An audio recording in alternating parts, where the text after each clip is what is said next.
You can carry the same life for years. Everyday steps, rehearsed until they no longer belong to you. And then, one morning, the path feels crooked. Not broken, not ruined, just no longer yours. That is the first sign.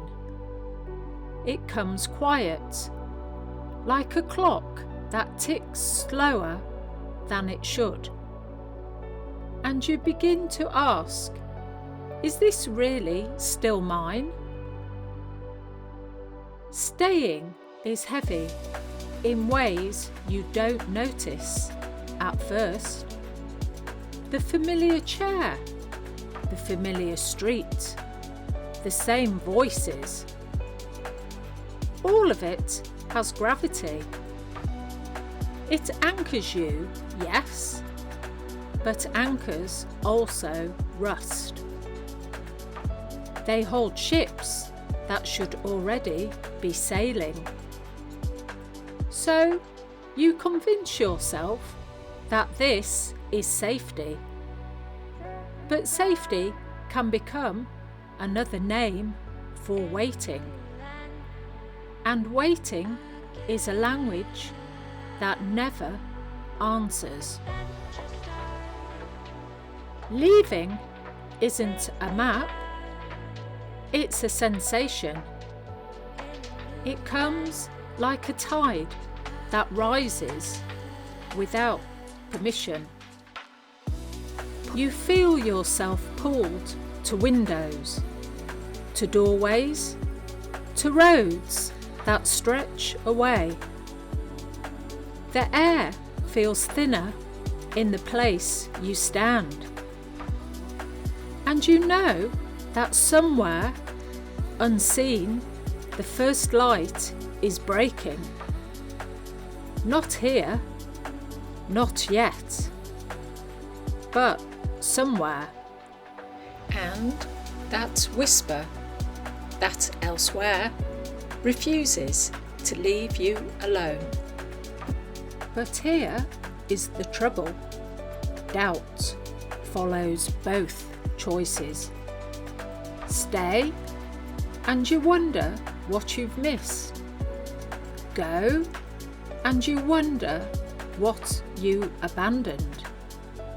There is no clean choice. There never was. We carry both stories in parallel. Two versions of ourselves, walking side by side. One who stayed, one who left. And neither one turns to tell you if they are happy.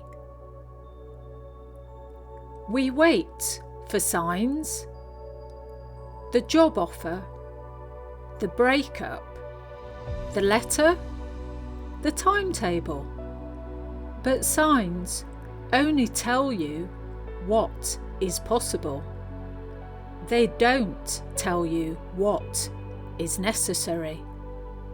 You can waste years waiting for the right signal, when in truth, the right time is never delivered. It is taken. And those who start over don't wait for proof. They step forward into the dark before the light arrives. Sometimes memory betrays you. You think of the person you were when you arrived. So hopeful, so certain. And you feel guilty for wanting to leave. But memory is only a photograph. It doesn't breathe anymore. It doesn't carry you forward. It belongs to someone who is gone. And holding it too tightly only means you stop becoming the person still waiting inside you. Your body knows before your mind admits it. You stop unpacking boxes. You stop decorating. You leave things unfinished. A painting never hung. A curtain never fitted. It looks like laziness, but it isn't. It's your body saying, don't make this more permanent than it already is, because you won't be here as long as you pretend. Fear always wears a disguise. It tells you you'll lose everything. It tells you you'll regret it. But fear isn't telling the truth. It is only naming the gap between the old life and the new one. And the gaps feel enormous until you cross them.